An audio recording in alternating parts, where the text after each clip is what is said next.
I'm so honored to be here to celebrate this momentous occasion. Welcome to the very first baccalaureate program graduation for the Wisconsin Department of Corrections.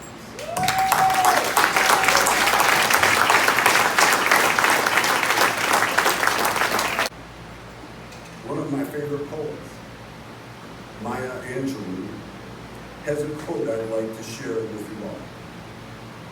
It says, "Prejudice is a burden that confuses the past, threatens the future, and renders the present inaccessible. Knowing prejudice exists takes the sole responsibility to change off of the individual and instead asks us to work together to build a culture of acceptance and equity in our communities to improve the lives of all people. Equity, it's the foundation of fairness. And knowing this, I would argue we each have a moral obligation to provide the same level of acceptance towards every person, regardless of who they are, where they came from, choices they made, or the fact that they had spent time in prison. Human life should never be viewed through stereotypes and judgment. Every person deserves the opportunity to succeed and be treated with dignity.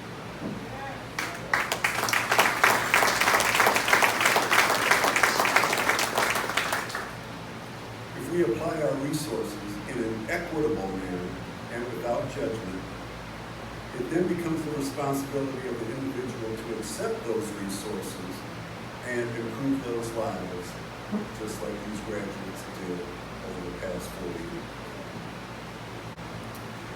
On behalf of the Wisconsin Inmate Education Association, I want to congratulate all of you men today on this achievement.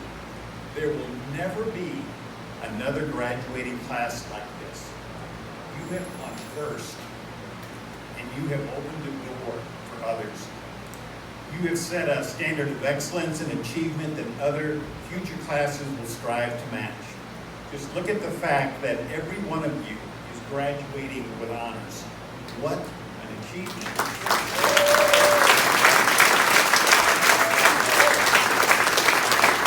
Your diploma, it marks a beginning, a new adventure, an opportunity to do immeasurably more than you ever could imagine. You've been equipped and prepared to do good, to bring change, to bring hope, and how that will look as you serve others, it will be in a variety of roles, and it will look different for each and every one of you.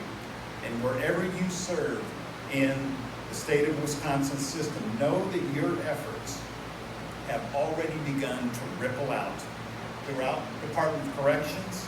I know it's rippling out in your families and your communities, and it will continue long and into the future. You know, there's lots of people who probably want to be here who couldn't make it. I can think of 2 people, but they're really old people, 2,000 years old. Let me tell you about the Roman philosopher Epictetus. See, Epictetus, he spent the first part of his life as a slave. The master said, go this way, he had to go this way. If the master said go that way, he had to go that way. Epictetus found his freedom. Then he realized, and he wrote about the fact that actually there's a freedom, it's not a physical freedom, but an internal spiritual freedom. And Epictetus noticed that there's a lot of people out there who think they're free, but they're actually not free at all. But they're a prisoner of their minds, of their cravings, passions, and their addictions. They may be outwardly free, but they're not inwardly free. Epictetus says, you know, the goal here is control what you can control, and you can control your inward freedom. Freedom to be balanced, freedom to be focused, the freedom to pursue knowledge, And that's exactly what you've done. You are more free today than you were 4 years ago. Because you have found new frameworks, new rooms to explore, new questions to ask. And there's a freedom in that, and that's a freedom that can't be taken away. But there's another philosopher I want to tell you about, and you already know this one. His name is Jesus Christ. And he too talked about freedom, and he said this. He said, if you are truly my disciples, you will hold to my teachings, and you will know the truth, and the truth will set you free. You see, when you've been studying, you just haven't been studying facts. You've been studying facts in the context of the fact. And you just haven't been studying about the Word. You've been getting to know the Word.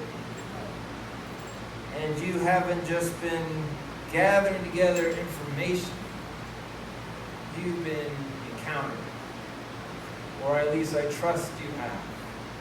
And it's that encounter that gives us the ability to take that knowledge and go with it. Jesus says the truth will set you free.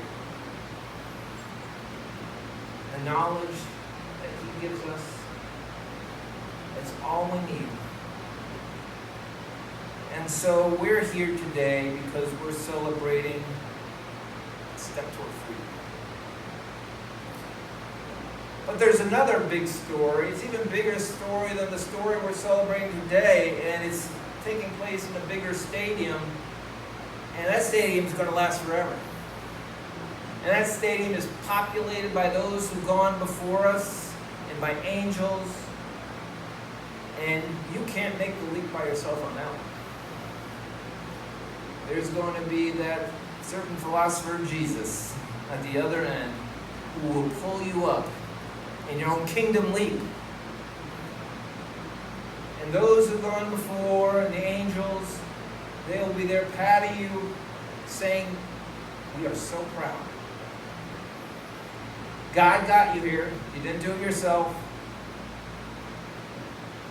But you fought the good fight. Finished the race. And so I urge you graduates to use your education because there's another game ahead. There's 4 quarters to play.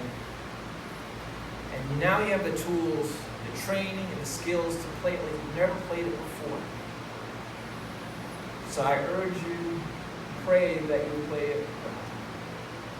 We are so proud. This is a historic moment. This is the Waupun League.